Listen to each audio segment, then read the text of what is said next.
you listen to? We're in the same time frame now, back when you were out on the road. We were listening to Exodus, Voivod. And then at that time, by then, we had already met a band and stole one of their tapes, a band called Verbal Abuse. I think Jeff snagged one of their tapes. It's one tape that it's like, come on, give us tape. They wouldn't. Allegedly. Yeah, allegedly, the tape ended up in our possession. But yeah, that and you know the. We were listening to Merciful Fate, Venom. Yeah, punk. Exodus, Yeah, just the stuff that. Circle Jerks, a lot of punk stuff. Yeah, Dead Kennedys. Just. Again, Voivod. We got turned on to Voivod throughout Yeah. that tour. They were Northeastern Canadian, band. What else? That's basically it, because at that time those were the bands that kind of influenced a lot of what we started, I guess. What was the craziest band, like opening band, that they were just so blown away by your audience that they were just like devastated? They got the roughest treatment from you guys. I mean, not you guys, but from your audience. That your audience is so hardcore for you guys. We hear that about every band that opens up for us. Yeah. Man, that crowd's for you. You hear that. Man, that's your crowd. It's Yeah, and definitely they get your shit crowd. thrown at them. I think the one band that did get the most, just got the most abuse, was Alice in Chains on the Clash of the Titans tour that we did. They opened up all the shows, so they got pelted with recyclable water. Recycled water that's been put in a jug and just gets thrown out onto the stage. I remember that one time Megadeth got hammered, man, with sod. Sod. They would dig dirt out. They got sodomized. They got sodomized. We played in Alpine Theater in Chicago. It's out there, the World Theater, I guess. They had just laid out a really nice lawn. And while they were on, chunks of the grass would come up, and He was pissed. yeah, and he worse. he broke the the golden rule: don't cry on stage, because it'll come back at you. And he cried on stage, and they just started ripping the lawn and throwing bigger chunks, and it went into one part of the audience, and then went to the other part of the audience, and then it got up onto the stage. That's like the golden rule, you don't cry on stage because the tears come flying at you.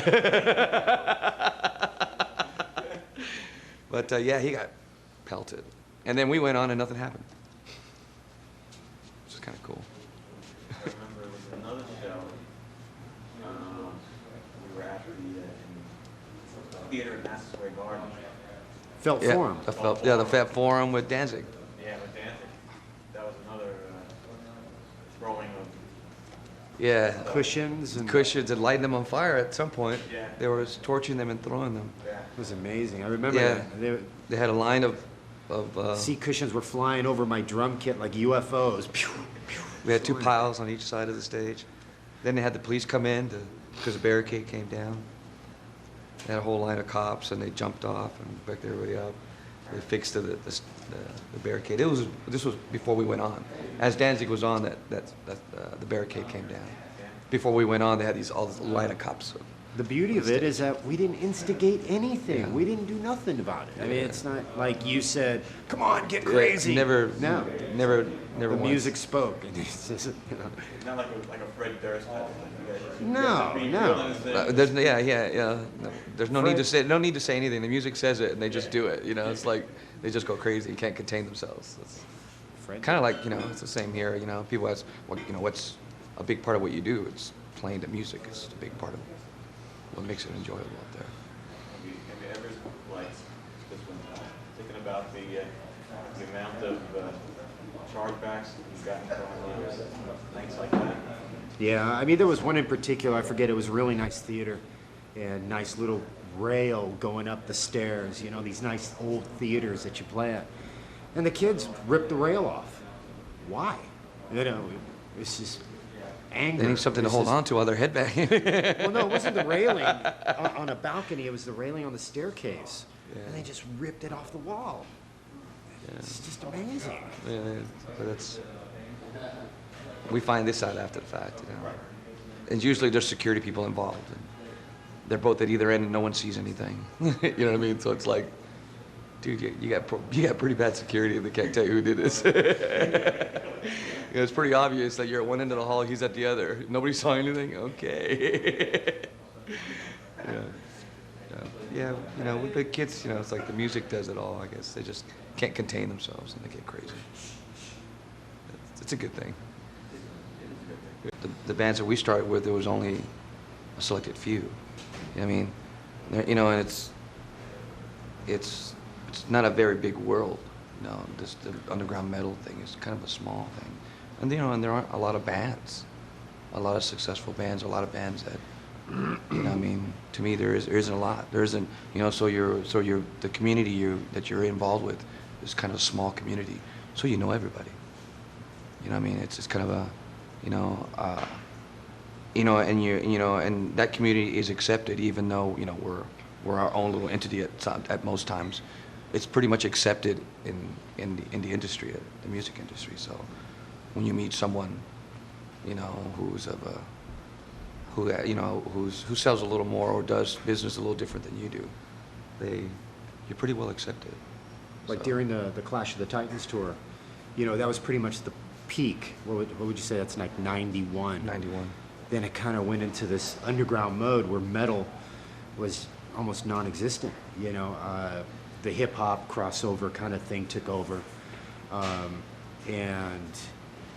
but there was a bit of a hardcore scene, and I think it was the industrial metal scene was in. You know, the Ministries, you know, the Nine Inch Nails, all those bands. You know, there was a bunch of them. You know, there was Chem Lab, there was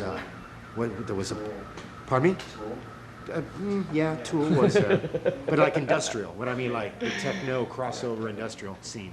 It was kind of like a metal kind of thing, but you know, and metal went underground, and kind of that was like for me what was there in substitute for metal. And again, the hip hop stuff came in, the metal crossover, Limp Bizkits and those kinds of bands. And now it seems like those bands are all gone. I mean, No, they're not gone. They're probably in They're hibernation. trying to find a new identity. Yeah. Yeah. They're trying to. And here we are now, you know, 10 years after that, or 10 years or more. And, you know, now it seems like metal has a little, you know, edge to it again, and people are enjoying it. You know, the generation that never saw Slayer, the Judas Priest, and, you know, maybe They the come Black across Sabbath. that one friend that says, "You think that's heavy? Yeah. Listen to this. Listen to this, exactly. And then they're like, "Whoa!" This is great. And then they go out and they buy all the catalog and they get all into the band, and it's like, then there's a whole new face in the audience. It's great. It's Yeah, beautiful. it's that one kid that says, "Think that's heavy?" Yeah. You want to hear the real Metallica? You want to hear Slayer? This is something you haven't heard. 'Cause what I hated about like, you know, about 10 years ago, what I hated was the Beavis and Butthead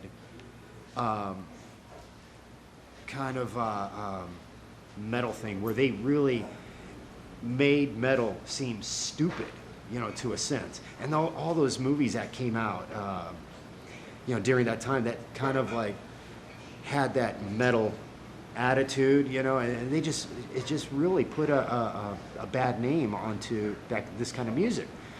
And, you know, it's like, man, this is like really making us look stupid. What is this all about? And I'm glad all that, you know, finally went out. And so now, you know, we can make fun of and, you know, make, you know, the hip hop kind of metal crossover, you know, seem a little, you know, airheaded.